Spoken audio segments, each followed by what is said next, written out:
All right, good evening, everyone. Thanks so much for coming out tonight. I know the weather isn't ideal, so we appreciate you venturing out. My name is Elizabeth Schlater, and I'm the Deputy Director and Curator of Exhibitions at the University of Richmond Museums. And I'm joined this evening by Kenta Murakami, who is a Senior Art History major and co-curator of the exhibition Anti-Grand that opens this evening. We have three very distinguished scholars with us tonight for our panel discussion, so I'm going to proceed with the usual credits so we can jump on in with the conversations. Tonight's event is the first spring semester program that's part of the Tucker Boatwright Festival, the 2014-2015 festival, which is hosted by the Department of Art and Art History in collaboration with the University Museums. All the activities taking part in the festival relate to the theme of landscape and land use. We have flyers and brochures and a website about the festival. We've got related exhibitions coming out, performances, lectures, as well as the Parking Lot Project, which is an interdisciplinary class that meditates on issues of environmental sustainability, and it's actually happening over on C Lot, so you might have driven past it when you were on campus. I should add that Rachael DeLue, one of our panelists, is also giving a lecture tomorrow night, and that's titled Animal Landscapes, William Bartram and Arthur Dove.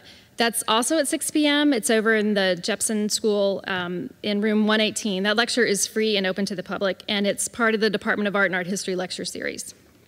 But back to tonight. We are celebrating the opening of Anti-Grand, Contemporary Perspectives on Landscape. It features 35 works of art by 25 international artists and artist collectives and game designers. It's accompanied by a handsome printed and online catalog. And there are interviews with the artists and a few essays, interviews that Kenta and I conducted, as well as a few other people. Will Blanton and Lauren Vincelli,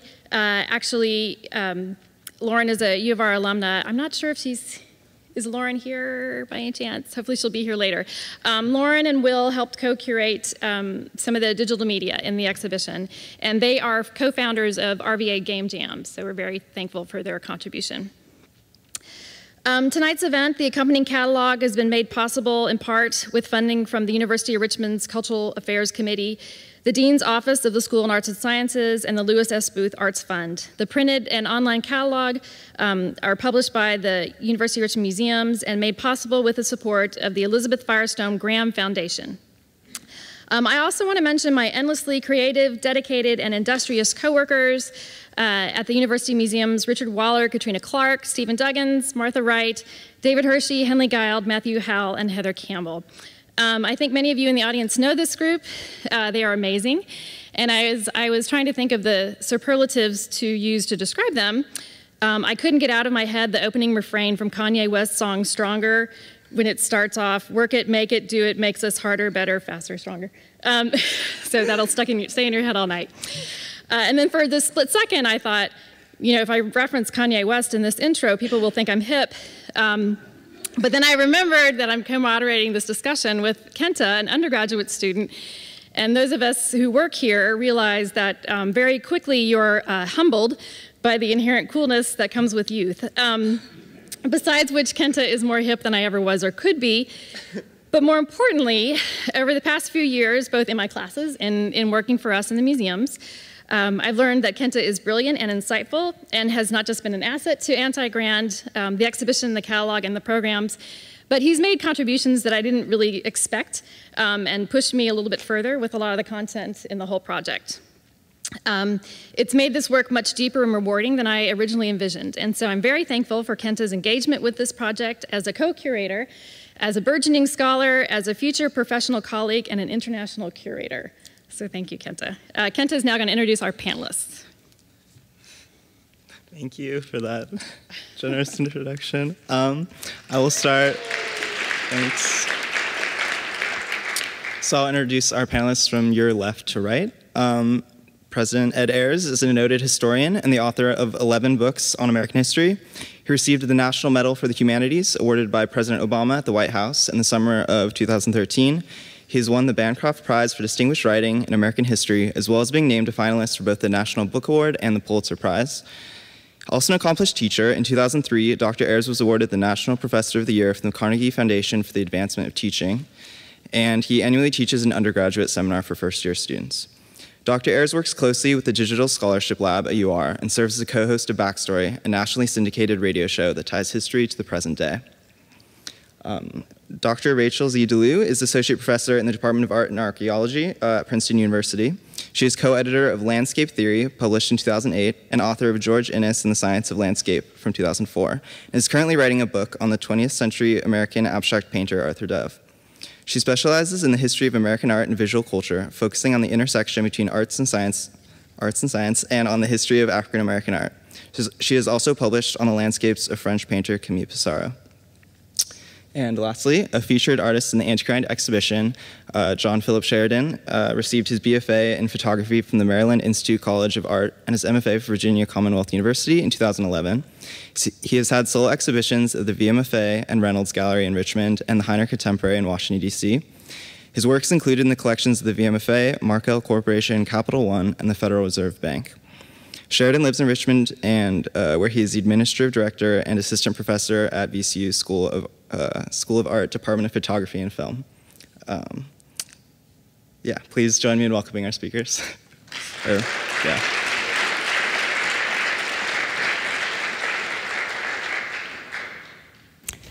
All right, so this evening we're going to begin with a series of questions, each regarding a different theme that is about the topic of landscape and pulls from some of the themes that are explored in the artworks in Anti-Grand. I'm hoping each of the speakers will respond to our questions, and then towards the end of our allotted time, we'll open it up to Q&A for you in the audience, and at 7:30 we'll pop out and go enjoy the reception and see the exhibition. So our first question has the theme of landscape as an artistic subject. Basically, we're wondering why landscape has been such a popular subject in the arts basically since the beginning of time. For centuries, artists have depicted the land both idealized and realistic in murals, mosaics, paintings, and maps. In the 1960s and 70s, artists actually moved parts of the earth, such as in Robert Smithson's Spiral Jetty project. Now with digital technologies, a lot of artists are creating virtual landscapes through different means, such as some of the works and video games in the exhibition. In the context of your own creative and research interests, why do you think landscape is such a perennial subject for artists? Would you like to proceed in any particular order? Or should we just jump in? You're speaking. Jump in. Like You're already speaking. Okay, so there are a lot of different ways to answer this question, and let me try to offer two hypotheses. I think, and I'll speak of the American context because my work addresses the history of the United States and landscape in the US.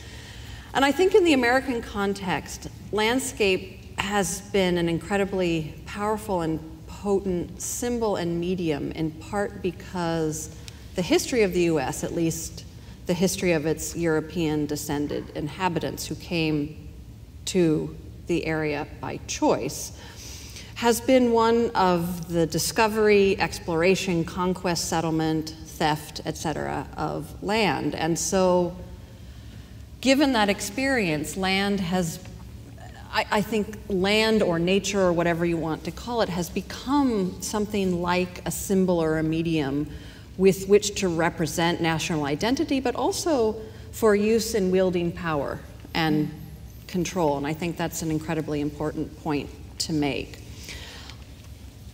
I would also suggest that, and I hate to lead the conversation with a comment about narcissism, but I would also suggest that landscape has been incredibly compelling, or the production, I should say, of landscape, because of course landscape is a production, it's not nature as such, although it'd be interesting to talk about whether or not there is anything such as nature as such. But landscape, I think, has been compelling in part because it is not us. By which I mean, it is literally us because landscape only exists when we look at a view and we frame it and consume it visually or otherwise. But in a way, it is the one thing that is, and its inhabitants, its animal inhabitants, it is literally not us, and it doesn't care about us.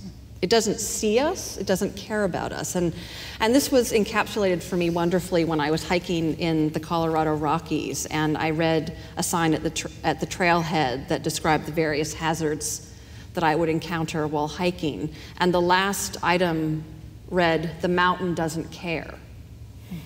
The mountain doesn't care.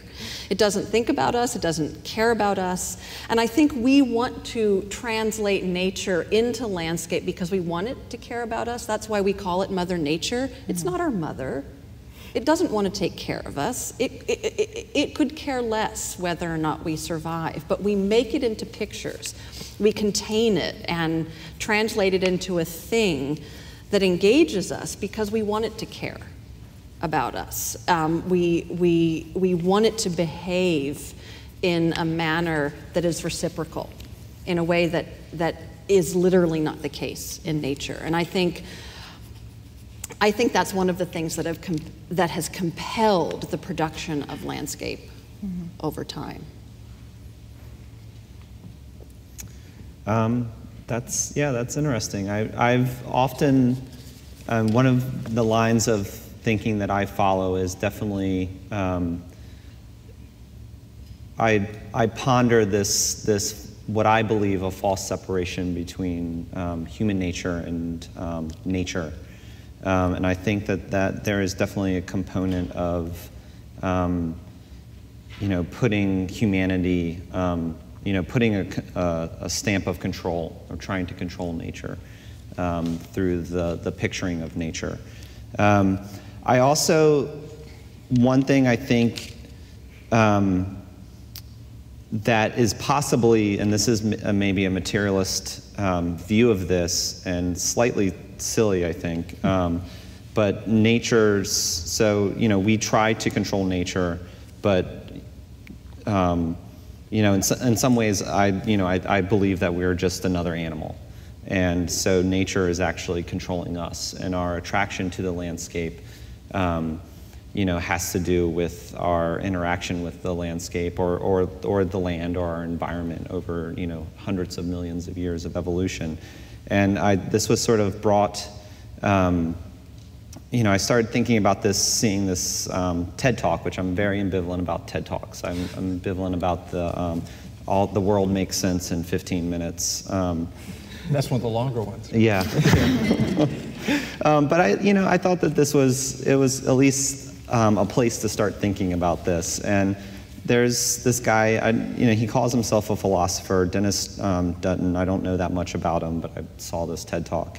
And he talked about these, I guess, surveys that, and I didn't even look up the surveys. In some ways, I don't even know if it's relevant that this is true. I think it's kind of sales pitch you're giving. Yeah. I kind of like the story of this more than I like its truth component. Sorry for the historians here. But, so supposedly there are these surveys that people have done about aesthetics, and trying to determine.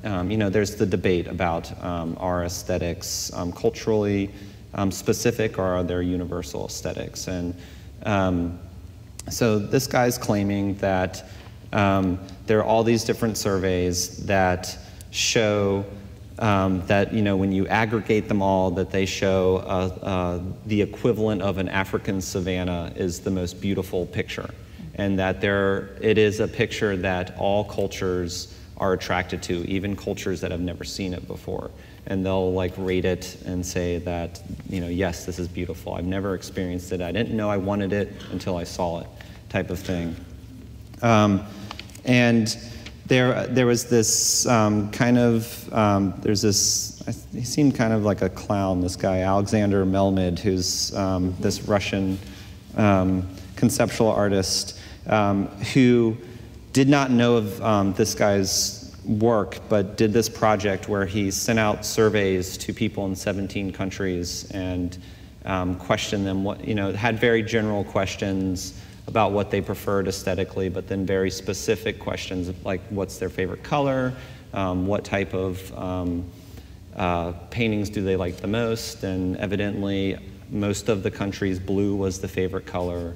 And through the similar process of aggregating these surveys, a landscape that was very similar to a description of an African savanna became the preferred piece of artwork. I don't know. That may or may not be true, but I think it's kind of interesting. Well, let the record show, I have written here, lawns as Savannah, that I had written down before I walked in here. Is that spooky or what? Because I will trump your materialism and suggest that we can't help but draw landscapes.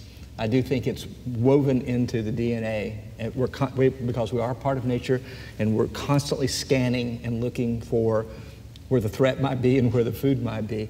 But I don't know if this is a universal across cultures, but it strikes me that children draw a landscape right after they draw people.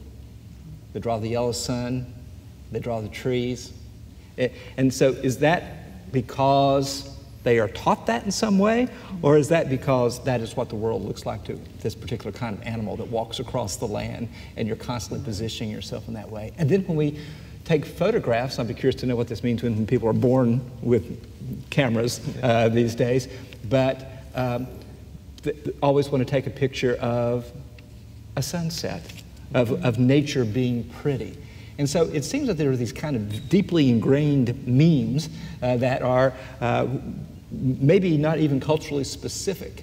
Now, what kind of landscape we draw, which is why we have art history and all the other disciplines, but it does seem to be a great urge to represent the space in which we live. Mm-hmm. And so, what's interesting to see that there's a limitless number of ways that can be done, and yet we restrict ourselves, except for wonderful exhibits like this. Everybody knows what a landscape painting looks like, right? And we know what the most popular art is. My son went to a school of art at VCU and brought home a magnet for the refrigerator that says, make big money, sell art. And it tells you, use lots of blue, paint landscapes, and put falling water on it, or waves. Either one would be good. So I think there's something about it that suggests we have no choice but to wrestle with the things that this show is about. Mm-hmm. It's funny, just thinking about the tropes of landscape representation, just when you were talking about children, because my daughter still draws a TV with antenna, even though she's never seen a TV with antenna, and so, but that's coming from somewhere, and I'm sure a lot of those compositions that the children are drawing are coming from some predefined lesson. But I think it's really interesting to think about landscape as somehow ingrained or universally compelling or available as compelling to us. But I'll also insist as a historian of art that humans haven't been making landscapes since the beginning of time. And it was within specific cultural and economic and socio-political conditions that landscape imagery began to be created. So I think that... And not that long ago. And not that long ago. Yeah. And within particular geographic regions and not universally. So I think that there's an important distinction to be made between a compulsion for nature or the land as such, and the compulsion to create a picture or an image of landscape. Let me ask you this, I find it compelling. Is there a compulsion to make a map? You mean universally, or? We all know there's no such thing as universal, okay. and you led me to walking out the end of that plank with Ted talking about all that. But actually, I'd already thought that might be what I was going to say. But it does strike me that humans do have some need to plot our place on the landscape. Yeah. What do you think? Well, I think that's true. And I think, when I was thinking ahead of time about this question, why make a landscape, I was thinking about the condition of being human. And one of the basic conditions of being human is that we occupy space, right? But we can't possibly conceive of the space that we occupy because it is infinite, right? The cosmos is utterly incomprehensible, unintelligible, untranslatable. And then we all die. Yes, that's exactly where I was going with that. The end. So I think mapping, as opposed to, say, making a picture of landscape, is a way to orient and situate oneself in that cosmic space by delimiting a microcosm of that space. And I think that's a really important thing to understand about the impulse behind map making, or what you would call the cartographic impulse, to locate and situate the human within an incomprehensible space by making it comprehensible and quantifiable. Is a landscape painting a map? I would say that, in a way, yes. It would be, and in the American context, it would be impossible to think about the rise of landscape painting in the 19th century without thinking about the rise of cartography as a discipline and then ultimately a profession, because map making and landscape imagery absolutely went hand in hand. And I think the making of a landscape image involves the same kind of abstraction, distillation, distortion of nature that making a map of terrain does. So absolutely. Well, it certainly did with photography. I mean, photography developed hand in hand with the mapping of the West. And my family and I, we were just in Utah over the Christmas break, and we were looking at these pictoglyphs. And so one thought I just had was, if you were drawing your subject on the landscape, you don't have to represent the landscape. And if, once we start separating our lives from the landscape and start building up, proto and pre-capitalist societies, and, we start delineating territory and building empires, that's when we have to start representing the landscape. That's interesting. That's a good segue, actually. I'm going to jump into the next question, which was the theme of discovery in the landscape, because you were talking about the 19th century. And discovery is very popular, particularly new lands, new cultures, the majestic paintings from the 1850s by Albert Bierstadt, or the survey photographs of the West. There's no unexplored lands necessarily in the Anti-Grand exhibition, but there are works like John's photographs where they take something that is very familiar, such as a parking lot or a construction scene, and they make it look new, so you sort of discover a new way of looking at a landscape. So the question is, why do you think this impulse of discovery and sharing discoveries is so tied up with the theme of landscape? Do you want to start? You were brought up your work. There you go.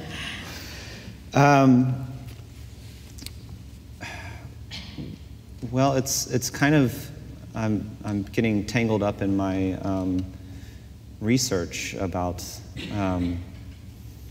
I think that for me, and this is a personal subjective statement of sort of what, on one level, what art is for, and I think, so this is, to start off, I'll give a simple answer, that it's telling stories. I mean, art is always about sort of, or not, I shouldn't make such a declarative statement. Art can be about telling stories and sharing experience, and I'm among other things, obviously.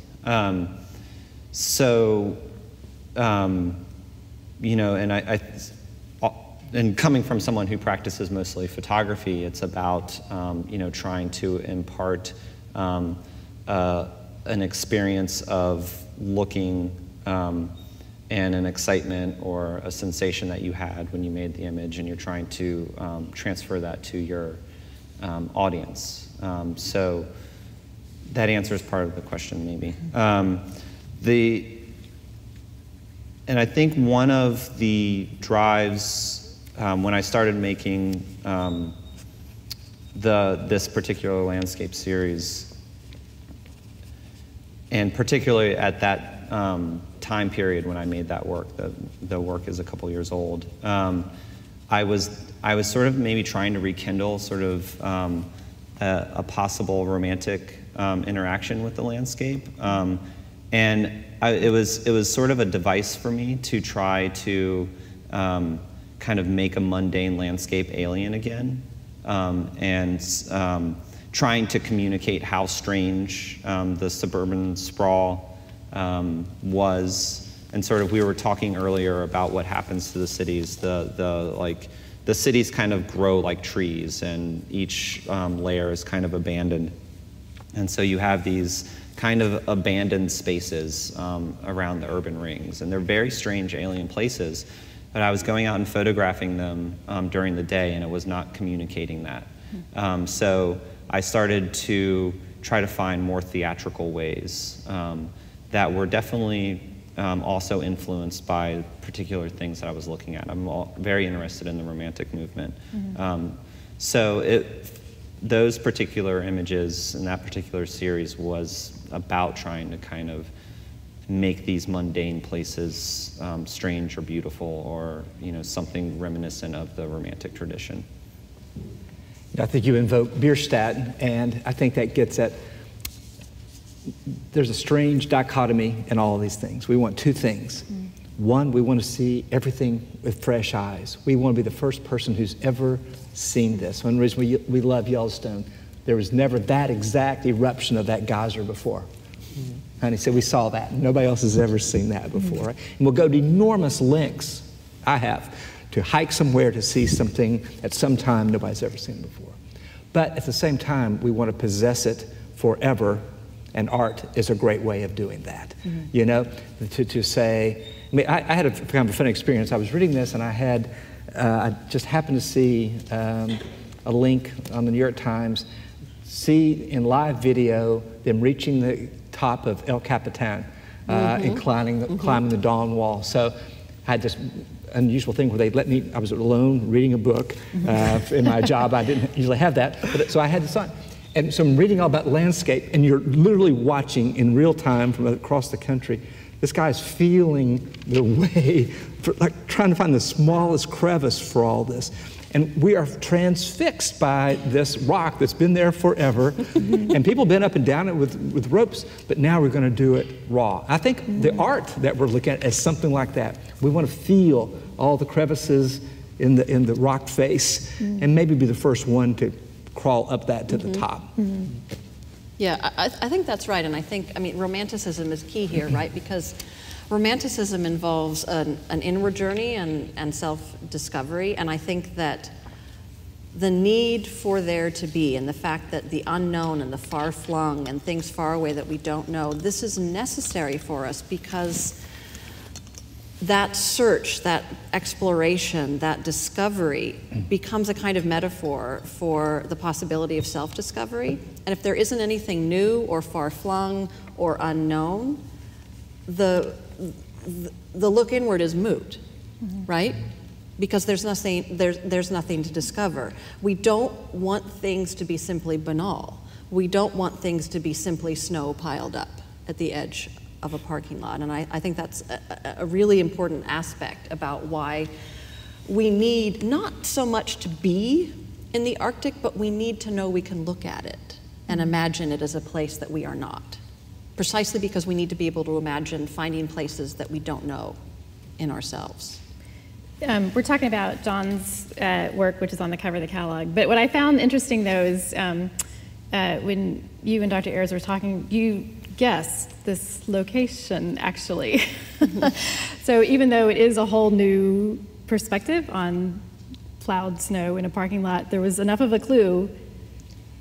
You know, let the record show, I didn't actually guess, but I knew about it as soon as he referred to it. Yeah. And I knew it as a place where I have seen more snow piled up than I've seen anywhere else. And so I was able to kind of map from my own experience, my DNA kicking in, trying to locate myself. I'm not sure what point you're making with that, but yes, I know where that snow is. Well, I guess that there's this idea of discovery, but then there's also something very familiar. And I was like, got a little rush, but I knew which parking lot this was. You're right. And it invests like the quotidian or whatever, the everyday with new energy or whatever. And so I guess I'm curious also like how, now that we've kind of mapped the world over, how landscape is inevitably changing or has changed, I guess, in response to that or something.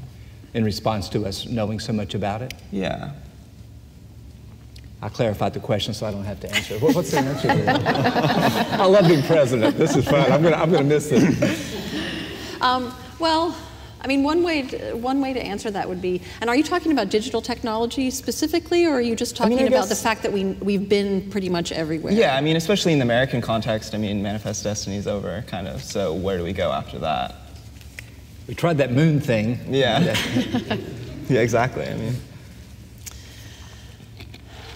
Well, I mean, I think that's why landscape has become kind of a dirty word in some contexts, because it's become associated with nostalgia and sentimentality and romanticization and also obfuscation, right? The whitewashing in a figurative and literal sense of the past, because landscape serves as a kind of wall past which we don't have to look at the real. But I also think, and this gets, I think I'm jumping ahead to one of your other questions, but I think this gets at the question about, you know, is it okay to imagine that there are still places that are not known or that are exciting or sublime or fascinating that we can find compelling and romanticize about? And I guess I would find it heartbreaking to think that we have mapped everything and that there are no possible sublime landscapes out there to be countered. And that doesn't mean it can't be mapped. It simply means that maybe in the space of an encounter, new knowledge is gained. And that can happen by a pile of snow in a parking lot as much as it could happen, you know, in a distant archipelago in the Arctic. Well, let me ask you this. You can go to malls and there are entire stores that sell only Thomas Kinkade paintings, right? Not anymore. It's gone. Yeah. It's a dark moment in American cultural history. But a lot of people obviously love that. I'm not sure that a lot of people have left the romantic, all feel sublime, romantic view of what art is, right? And so why is that? I mean, why do many people, I know what art is and it's not this stuff that you guys are making. I've seen, it's a painting that you recognize. Why is that so entrenched, do you think? Well, I think it's partly a matter of familiarity. And it's the reason that every new form of art is met with disbelief and controversy and horror. The familiar is just that, it's familiar and it's comfortable. But we've had modern art for 100 years now. Why aren't we used to it? Why do we still think art is what we were making in the 1870s? I don't know if I have an answer to that question, but I do think it has to do. I will, and maybe I'll be a bit cynical here, but I think it has to do with a certain kind of nostalgia. I think it's class-based. I also think that if you looked at the racial and ethnic and class demographics of the people that were buying Thomas Kinkade paintings, you'd find that that's a demographic that has a vested interest in not looking past the wall of romanticized landscape to the real. I mean, I'm imagining it's a hugely white demographic, and I think there's probably a reason for that. And I think access to landscape and property ownership as part of one's heritage as an ethnicity or a race has a lot to do with why that would be appealing to a particular demographic. That's one way to begin to answer that question. And I mean, I think I'll just reiterate what you said, that I think that it's, you know, it's a cultural structure that grew up in the late 1800s, and it's still persevering. And it's interesting to actually extend that it has its own representation system to justify it, to self-justify its own marketing system. I mean, it persists because it's fulfilling a function, is what you're saying, right? There's use and it's value. Also, I mean, the simple definition of kitsch is, you know, that which is comfortable to the most amount of people, that ignores the dirty, bad stuff of life, right? So it's comforting.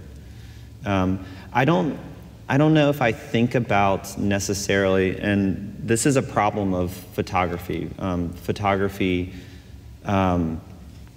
particularly popular journalistic photography, gets so much of its energy from the new, the exotic. Think, you know, National Geographic. And just, you know, how much we, I think, instinctually respond to photographic imagery, and maybe we can talk more about that later.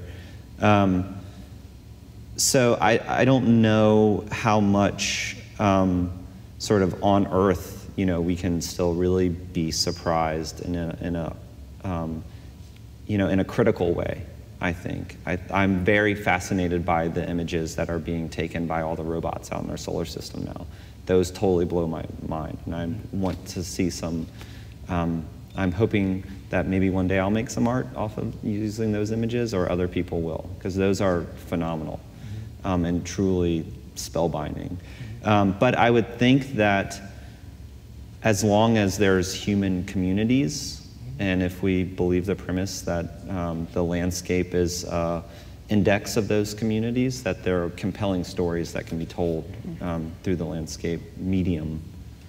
This might actually be a good point for me to jump in. So our next question is around kind of the theme of when a landscape is not about nature. So the American philosopher Holmes Ralston once said, landscape is personal and cultural history made visible. So as we've kind of already talked about pretty significantly, the landscape is a human invention, and often the most important features of the landscape are not the natural elements, but the space contained within the landscape, and what happens within that space to various species, usually mankind. So as a historian of American history, especially Southern history, Dr. Ayers, I guess is directed at you. I feel it coming, yeah. Much of your research is tied to specific places, and often once people learn about what happens in those places, a sense of stewardship, a sense of duty to caring for these locations rises out of a respect for the past. So why do you think it is important to create like a memorialized landscape, so to say? Yeah, that's so many questions. Yeah. And you kept adding clauses, and my answer kept changing. Pull it over. You know, so I'm a historian of the place the size of continental Europe that we call the South, that has incredible diversity, all from Appalachia to Louisiana to the Everglades. So it doesn't meet any sense of place that we think of. It's bound together by its history, mainly of slavery and of the Confederacy and of its aftermath. So it's hard to be nostalgic about that as you think about what it is that I'm devoting my life to studying. In fact, it's puzzling over worrying about the things that have happened on that landscape. And so often when we think of memorializing something, we memorialize something where something good or significant happened. And what we struggle with in the South is, how do you memorialize places where terrible things have happened? How do you remember what you don't want to remember? And that's one reason I think people like to memorialize battlefields, because somebody won there, right? But memorializing a site of the slave trade is a harder thing, even though more important, because we have to work harder to remember the things that we'd rather not remember, right? So, but here's where I argue with myself, because as a historian, I don't believe that anything exists outside of time. I don't believe that there's any place that's pristine, that there's nothing, that any place is the way it really was when people were there. I was teaching a class here, and I was thinking of all the different ways that the past is represented. And so one week, I told them to go out into the community and see things. And they all came back with the same answer. Well, books were good, you know, and it was nice to see the websites and the photographs, and the art's good. But to be where something really happened was the most powerful thing. And I said, and how do you know that something really happened there? They said, because there was a sign that said that there was. And you know, the National Park Service worked so hard to put us in touch with places where things really happen. And I think it goes back to what we were wrestling with before, that humans have to take their bearings from something. And not only do we live in space, but we live in time. And so all the forms of art that we're talking about are triangulating space and time. Now, I make landscapes the least efficient and least evocative way that's ever been discovered, which is doing years of research and then turning it into words. Totally. And then I say about words and images. So I do it in a very inefficient way. Why? Because that's the only way that I can find to triangulate space and time in a way that answers the questions I want to answer. So I think that it's, so memorializing, I don't like even the word. Commemorating is even problematic. Just remembering, but we need help to remember. We need things to remember with. And so I think that's why the images of landscape and rethinking what landscape can be are really important to our future as well as to the past. If we don't have some idea how to get our bearings where we are in time as well as space, we're lost. And this work helps us do both. So would you give me partial credit for the answer? Okay. Well, it makes me think, your backstory, you did a episode about the Doughboy sculptures. Yeah, about the statue. And how strange they were, and how they've become these sort of forgotten monuments that people don't know what they're about. They're sort of like in these non-central parts of the community. And how, I wonder if that was when people were going through the process of making those, that they were dealing with this trauma that wasn't located in a space that they knew, that somehow mixed up the signals of how to deal with that. And maybe how do you make a statue of young men who lost their lives on the other side of the world, right? And they're not when even all, in particular, a country that all of its traumatic historic events had happened in spaces and places that, you know, had a cultural imprint on the people who participated in them. And that's one reason I think the Vietnam War Memorial was such an effective, powerful intervention, is that, like World War II, it didn't happen here. We lost them abroad. How would we remember? And maybe we would do better remembering absence than trying to remember a false presence. That would, one way to think about it. What you said about wanting to commemorate or remember the good parts of history rather than the bad, the question being, how does one create a monument? The phrase is even wrong, to slavery, or that remembers slavery is, I mean, this is a question that a lot of contemporary artists are thinking about, and it's a question that has also circulated with regard to the 9/11 memorial site in New York, which has been hugely controversial. But one artist that I would draw attention to would be, and I don't know if the museum has work by her, is Carol Walker, who, I mean, you know, she's the obvious reference here, but one thing she attempts to do is overlay conventional histories of the South and slavery and the Civil War, which by and large have been histories of troops and military movements and conflicts and battlefields. She has overlain visually those histories with the history of slavery as a lived experience on the part of enslaved peoples. And so that, to me, is and she often does so in landscape format. And her work, to me, is very much analogous to or kind of parallel of a battleground site that has been marked as a place to remember, although she's producing something fantastical that one would never label as authentic. But I think it's a hugely powerful gesture on her part, simply because it feels so much like the work of remembering that we do as a kind of habit of mind. And I would also add that something about authenticity is so important, and I think that's partly why, I mean, because of course a battleground is itself a landscape. Once it has a sign, and it is designated as a spot to visit, it is a landscape. It's no longer just space. But visiting the battleground site is also a weirdly implicit critique of landscape imagery, because it's understood to be an authentic experience, not an experience of a picture or a text, but really being there. You walk on the same ground. Exactly, yeah.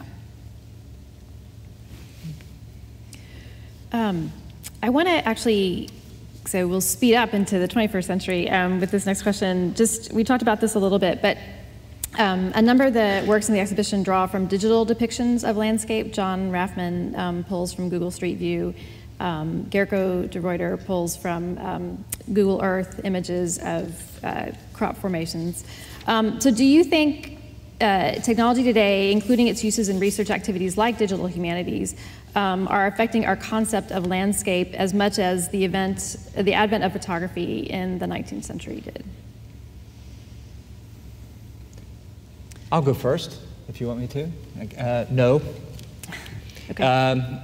I think, as you know, I'm digitally geeky. I love all this stuff. I haven't seen anything new, and I'm staking my scholarly future on the fact that I'm wrong right now when I'm saying this. But I think that the digital, let's see if I can make the syllogism.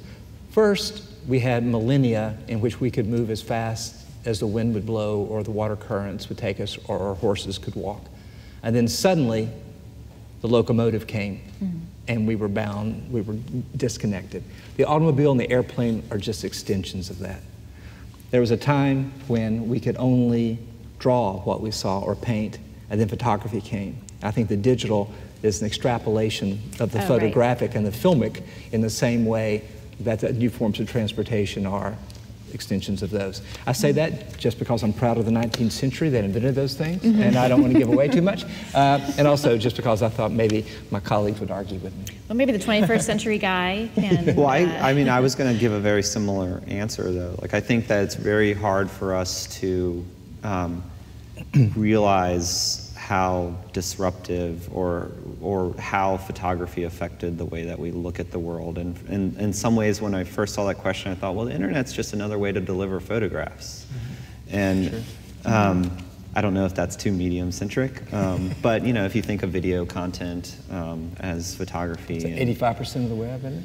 Yeah, and Facebook is now trying to suck up all the video content, and you know, just thinking like a critique of photography is how the images of places and things precede our experience of them, and how radical a thing that was for human experience, and that when we go to a place, we go to the Grand Canyon or we go to Times Square, we're looking at it, our looking is already predetermined by the thousands. We look for a position that looks as good as the picture of it that we've seen. Yeah. But what about, like, I mean, big data? I mean, big data is not based on, you know, data visualizations based on huge amounts of information, like the migration. That's a new thing. That's I think, that's a departure point. But what's I think the we start to biggest- get into singularity stuff there, I think. But one thing I love, and you guys mentioned this in a question, but the Hawthorne anecdote in your book, that is amazing, because I'd never heard that Maybe before. you want to share it with others. Well, you should share it. It's because it sort of made me second guess that original thought that maybe stories themselves are what displaces experience. So the Hawthorne anecdote, so let me just back up and say that Niagara Falls was the quintessential sublime site for the 19th century. If you wanted sublime nature, you went to Niagara Sublime, what do you mean Falls. by that? Oh, well, do you want Burke or Kant? I like to have the short answer. Okay, so the short answer would be sublime is something that is big, overwhelming, seemingly terrible, more than one can take in, unintelligible. In a pleasurable sort of way, almost. But you like it. Yeah. If you're a Kantian, yourself is dissolved and it's a little more miserable. If you're a Burkean, you just have dig fun it, right. with it. You dig it. Yeah. But it's something that gives pleasure because of its immensity and obscurity and one's inability to fathom it. So Niagara was this for the 19th century. It was also the proverbial white whale of artists, in the sense that if you could paint Niagara and convince people that you'd painted a picture of Niagara that registered as real, you won your artistic cred.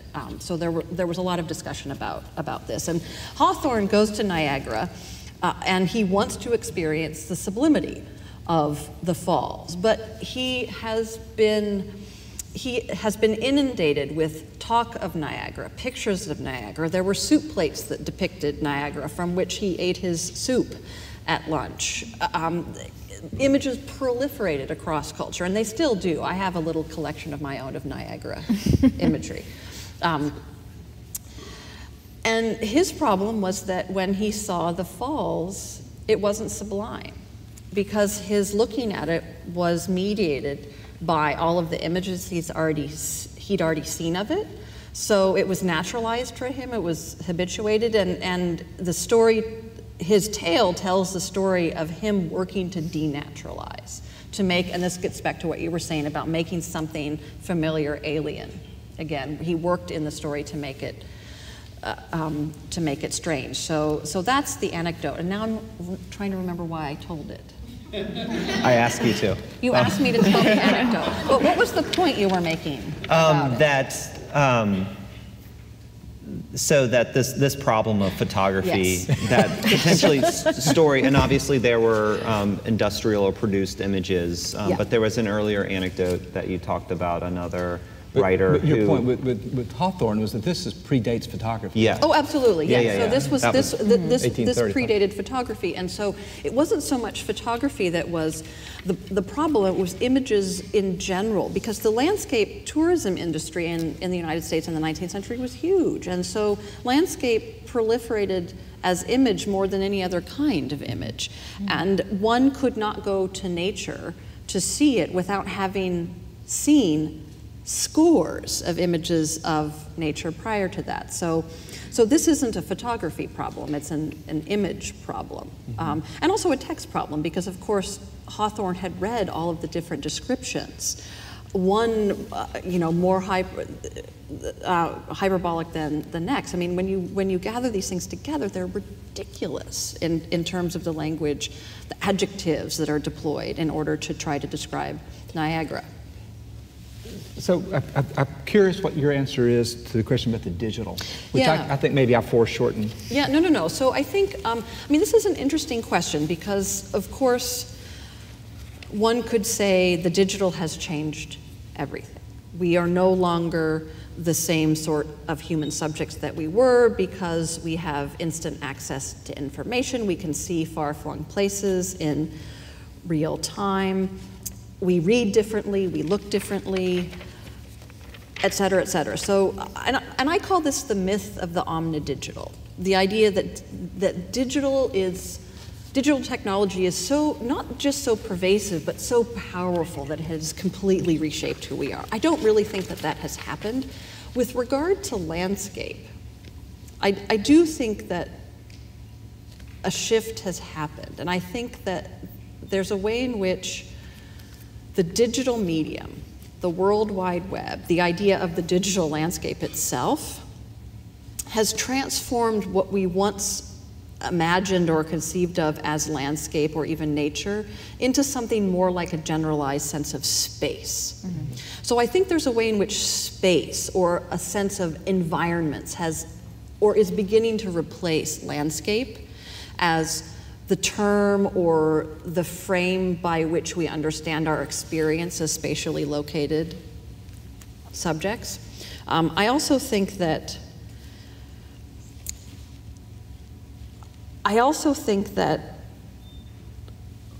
landscape has become far less of a thing and much more of a concept or an idea, given the way in which the digital has allowed us to imagine and hyperspace ourselves across multiple landscapes. That's what I would say. And it plays with scale so much. I mean, yes. Landscapes were written from a relatively narrow range of scales, what we could see, That's either right. up close or distance.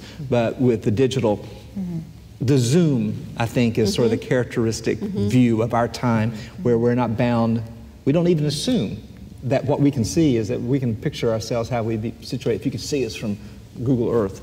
So, Yeah. So it's going to be very interesting and important. We don't know yet. You never know if you're living in the middle of a revolution or not.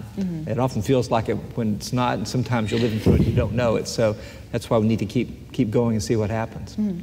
I mean, I think to build off of both of what you're saying, I had a couple thoughts when I saw this question. But first, space is flat now. It's flat as our screens. And so, we are interfacing with the world with this, and I can't overemphasize how important that is. And I feel like you're seeing that a lot in contemporary practice. Like, art is becoming very flat, or certain practices of art. And in some ways, it's becoming smaller, or our view of the world is becoming smaller, even though that we can move from, we can see people skydiving over, I don't know if people do this, but Antarctic, with their GoPros, and then we can go to Spain, within just swipes.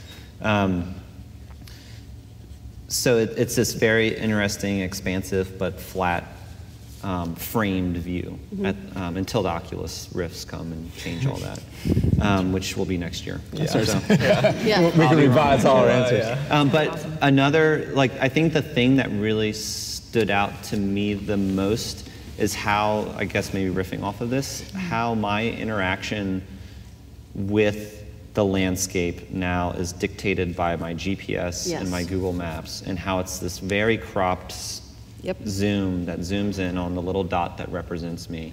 And I don't, even coming here tonight, I don't navigate space. I follow directions. I don't pull out the map and look at my current position in relation to where I'm going anymore. And that's a very strange thing. And even if I know where I'm going, it somehow erases that. Maybe GPS knows a better way. Yeah.